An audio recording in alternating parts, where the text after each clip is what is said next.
We're excited to present a brand new feature added to our flagship Orion Studio Synergy Core interface.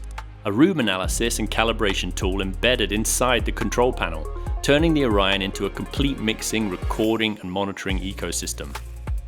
The room correction works hand in hand with the already existing 16-band EQs inside the surround tab, taking advantage of the sub-millisecond latency FPGA processing built into the Orion.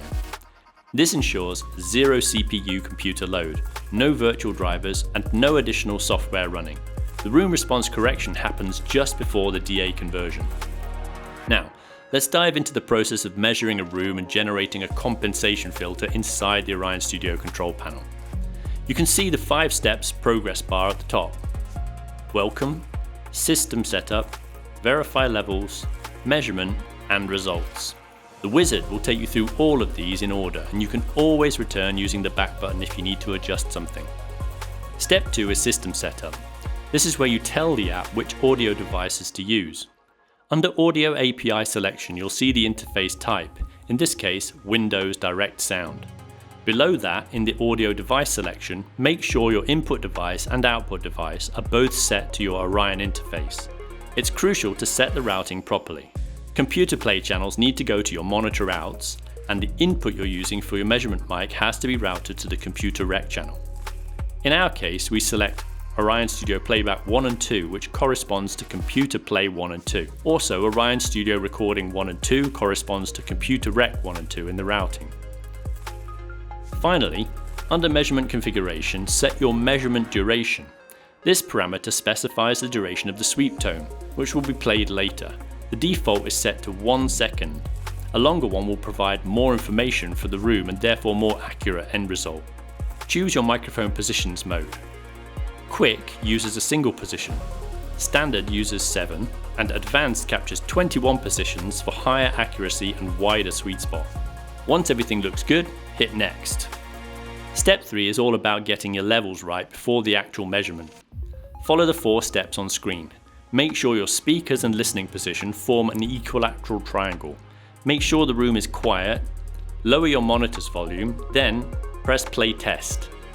Now, gradually raise your monitor volume until it reaches the same level you'd normally mix at. You want that input level meter at the bottom to land around the green correct zone, not too low, not too high. The dial on the right shows your digital output level, balance between the microphone input gain and the overall speaker level. Once the meter is sitting comfortably in the correct range, hit Next when you get it right. Step 4 is the actual room measurement. Before you click anything, read through the 4 instructions on screen. Stay quiet, keep the microphone pointed toward the center between both speakers, the same height your ears are at when you're mixing. Pay attention that in standard and advanced mode, there are positions above and below ear level. For our demo, we're going to use the standard mode. The diagram on the right shows you where to position the mic. In quick mode, you'll just be measuring from position 1, your normal listening position, centered between the speakers. When you're in position and ready, click Start Measuring.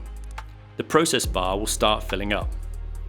Just stay still and stay quiet while the system plays test tones and captures the acoustic data.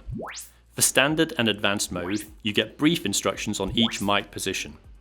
After measuring each position, use the diagram as a reference to follow the wizard's instructions to place the microphone for the next measurement. Then click Measure Next Position. Don't forget to keep the mic pointing toward the middle between the left and right speaker. Once it hits 100%, you'll see a processing notification. At this point, the hard work is done. The app is crunching the data. Once calculations are complete, click Next. The correction results graph will appear and start computing the corrective filters. Several color-coded curves will appear when finished. The green line shows your room's raw frequency response. This is what your room actually sounds like. The blue line shows the compensation filter response. This is the correction being applied. The purple lines show the compensated system response, what your room will sound like after correction. And the pink line is the target response the system's aiming for. Hit Apply EQ. You'll be redirected to the Surround tab where the filters will be automatically applied and can fine-tune them additionally if you want. To hear how it sounds, you need to reroute your signal to pass through the surround in and out channels. For example, Computer Play 1 and 2 need to go to Surround in 1 and 2, and surround out 1 and 2 need to go to monitor 1 and 2. That's it. Enjoy your advanced monitoring experience and have fun.